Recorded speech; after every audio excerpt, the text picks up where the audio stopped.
Hello. Hi. So it's a kind of head-to-head review? Yeah, we're the two sides of Tic-Tac-Toe, the noble cross. And the majestic naught, yes. But this isn't noughts and crosses. This? No. This is some other game. that uses noughts and crosses. Oh, I see. Yeah, it's called The Architects of Amatis and is available for about $20 from all good retailers. And it's the best version of Tic-Tac-Toe ever made. Okay, You don't seem so enthused. not really. Well then let me wet your whistle by taking us on a whirlwind history of the beautiful game. Oh, sure, I guess. So Tic-Tac-Toe has been around for donkey's years, appearing throughout history in many different guises. It's like the JoJo's Bizarre Adventure of board games. Turni Lapilli is one of the earliest recorded versions, played by the Romans on this swish and recognizable 3x3 grid, where players take it in turns initially seeding stones on the board and then moving them around to get that precious triple-decker.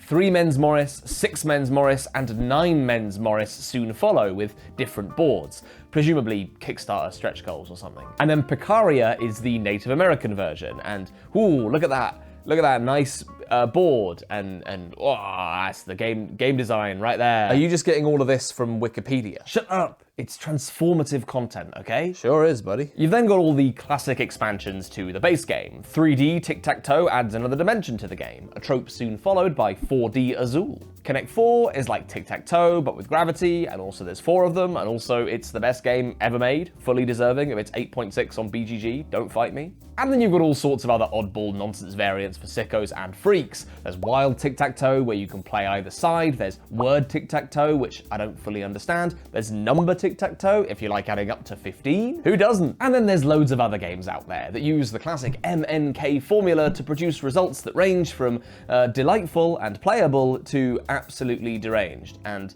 deplorable. Quick question, what has any of this got to do with anything? Well, nothing, really. But I did have to write in at least a nod to all that time I spent in preparation for this video playing various Tic-Tac-Toe variants, a feature that I ultimately scrapped because it was boring as sin.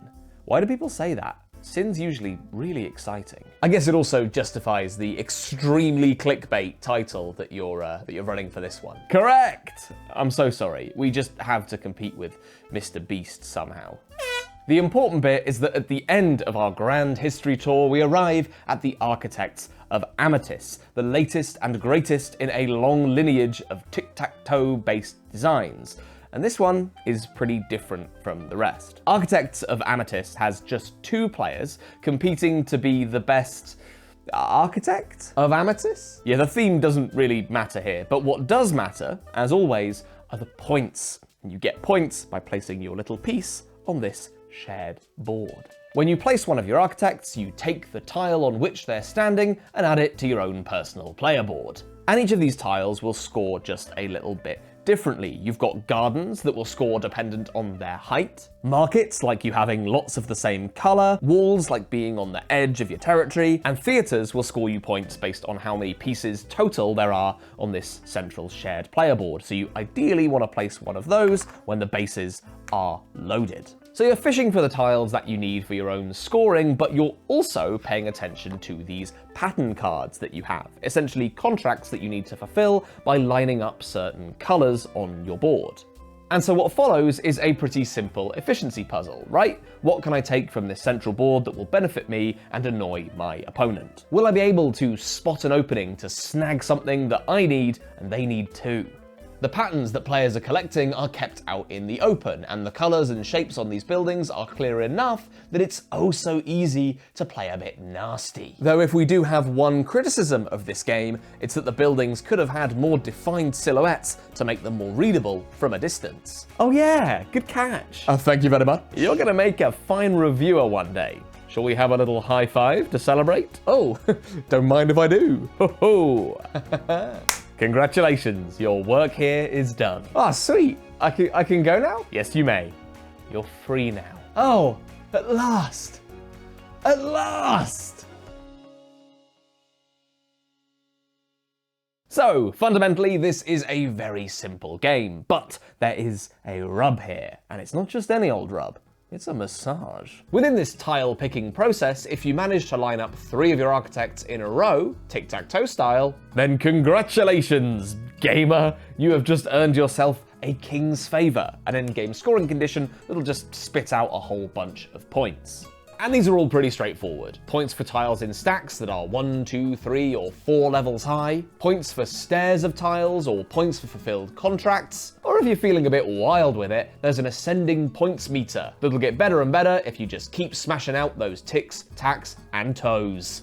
And here is where the game pops open and becomes just a little bit special, because that quite simple equation of what best suits your board right now is gonna get all scrumbled up with thinking. Do you take a much needed tile or play suboptimally to block a triple for your opponent? Perhaps you lean fully into the tic-tac-toe side of the game and only take tiles that'll get you a triple, having a board that's not going to score you much now, but might get you an avalanche of points in the endgame. It possesses my favourite quality of good 2-player games, where every move is not just a move, but a question posed to your opponent. Hey, what are you going to do about that? And when you get the opportunity to snooker your opponent into a state where either option will get you something that you want, it's tremendously satisfying because you just succeeded at 2 different games at once. The complex spatial puzzle of getting your tiles in the right place, and you've tic-tac-toed them into the ground. Architects of Amethyst sort of unsolves tic-tac-toe. It rankles a satisfying process with scribbly detail that muddies the water and makes the moment of getting 3 in a row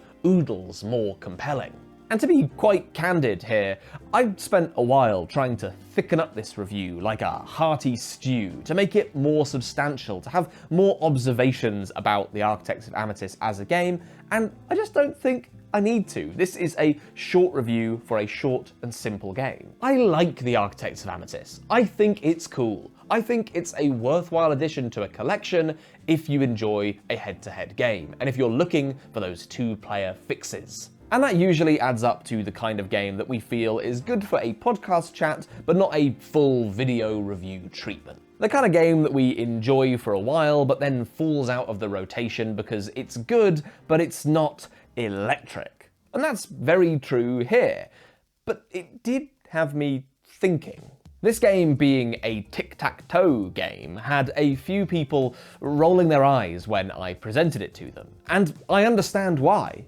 People will have predispositions towards certain mechanics being good or bad because of the previous context in which they experienced them in, either a personal context or a cultural one. And you see this often within board game players and board game critics. People decide early on that a mechanic is not their cup of tea, and then they'll write off games entirely for the unforgivable sin of containing it. But it's all about how they're deployed. It's all about what purpose they strive towards. Monopoly has roll and move deployed as a sluggish time waster, a means to an end, a plodding procession, whereas Molly House takes roll and move and imbues it with intention and drive, pushing players towards risks, towards spur-of-the-moment decisions, towards a board that feels like getting from one end of London to the other with not much time. And we're directly involved with this one, so do take all my words here with a little pinch of salt, but people were very keen to dismiss Wilmot's Warehouse whole cloth because memory games are bad. They'd say it like an immutable fact. But I really do believe that Wilmot's Warehouse is a game that uses memory, not memorization, and that tiny distinction is transformative. And the Architects of Amethyst is the plainest and simplest example of this that I have found thus far. Because from the moment you start playing, you see all the decisions fizzing off of the table. You see a whole in front of you, not just individual mechanics that are good or bad. You see the whole pie, rather than just the butter and the flour and the apples and the sugar. And the hot dog, and the ketchup, and the brine. Just like Mum used to make. And with that, we arrive at last at the final verdict. Tic-Tac-Toe, the game, I'll concede that it's pretty mid, 4 out of 10 at best. But Tic-Tac-Toe, the mechanic, a stroke of pure brilliance, an unkillable idea, 10 out of 10.